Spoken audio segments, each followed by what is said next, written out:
I'm working on my C5 Corvette here, and I am swapping the rotors out along with the brake pads. And when I pulled the rotor off, it was hanging up on the e-brake or parking brake shoe here. It's all one piece. I have had basically just the brake lining material come off before on pickup trucks that have the same style setup. I had a couple 04 Chevy trucks and same kind of thing, and they were automatic, so most likely never really had the parking brake used. But when I pulled those off, the actual brake material here just fell off of the metal. But on this, they stayed on fine, but the whole shoe wanted to come with that rotor. So there's a spring back in here that is hard to see. It looks like this. And I think it basically is just bent. I think it was kind of hanging up, and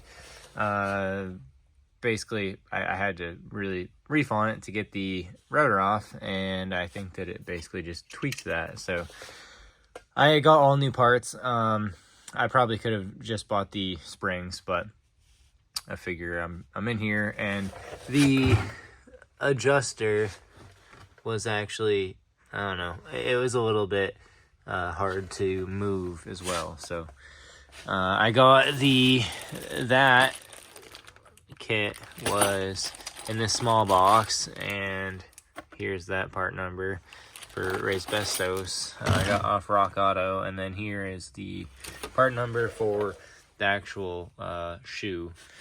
So I am going to dig into this. The other side was just fine, but I wanted to also get it adjusted the best that I can, because before the car would roll slowly, but it would basically up until like the last little tiny click you could get out of the handle, and that was on mostly flat ground. So it really didn't hold very well, which is a little bit concerning, because they were so snug in the rotor. It wasn't like there was all kinds of wiggle room in there.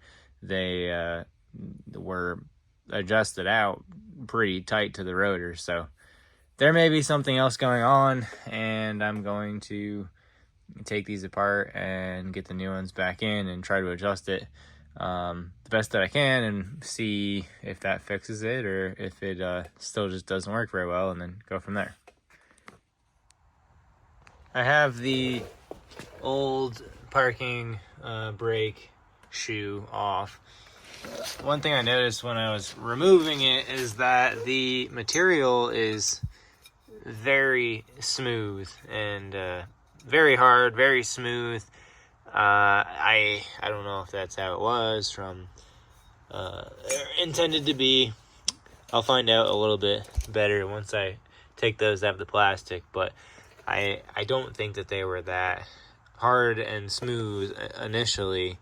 They're just, they feel like metal, even though that material is still there. So I think that probably has a lot to do with why the brake didn't work very well. So to remove it, I basically just took a screwdriver and put it basically in here after prying it out a little bit. So basically pry it out a little bit, and then put the screwdriver between this shoe and the backing plate here, and then basically just push right here to pop it free from this little tab, and in this spot here and this spot here. And then basically just I pried it off of the little ears that hold it in. You can see on this side. So basically just pried it out. This side is nice and solid, but it will pry out. It's just that spring keeping it in.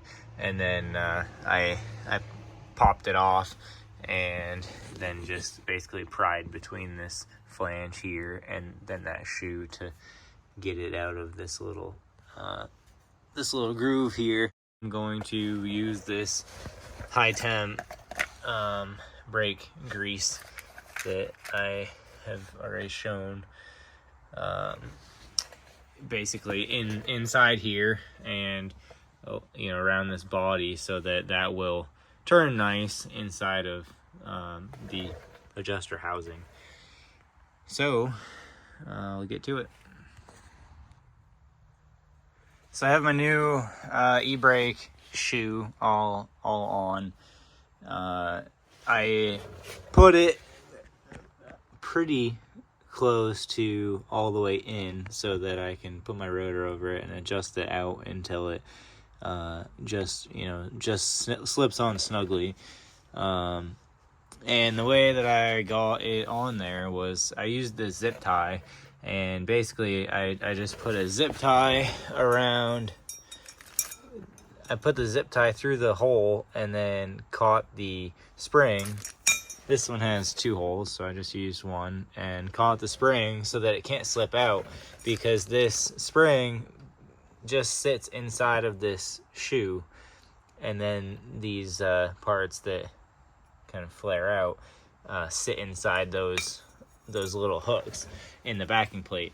So I found that it worked best to get the ends inside of the little ears in the adjuster first. So basically just push it on over that flange, and then I got this side in here first, and then pried against the flange and got it onto this side, and then basically through this little space here, I pushed on the spring in there, and then got it onto that little hook, and then I used the hole here in the flange to get this side on.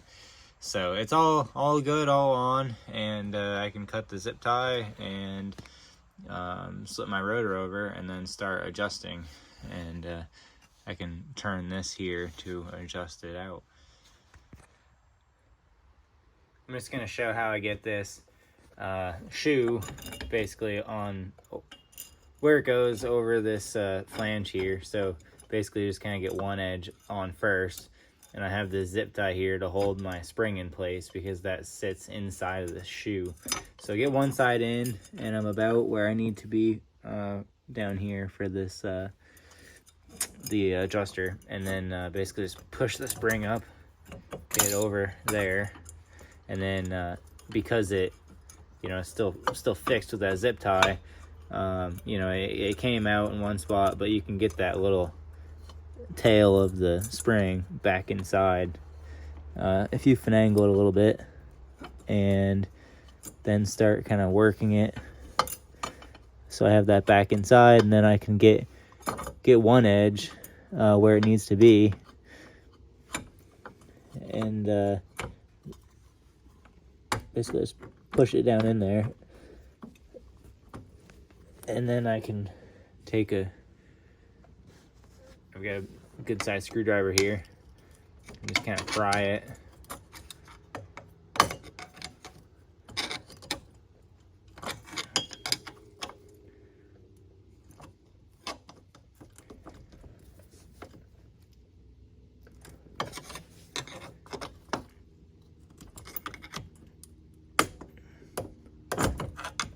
It's almost there. There it is. So now I'm where I need to be. And now the last thing to do is work it around and maybe even work through the holes here,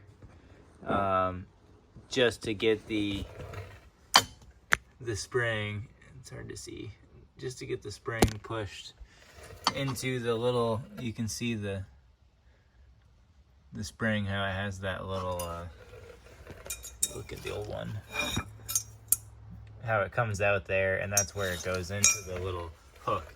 So I can basically push those in just with a screwdriver. You can finagle this kind of around and work through this gap or through the hole, and you can turn it if you have to in order to get the spring where it's got to be, and then you cut your zip tie off, and that's that.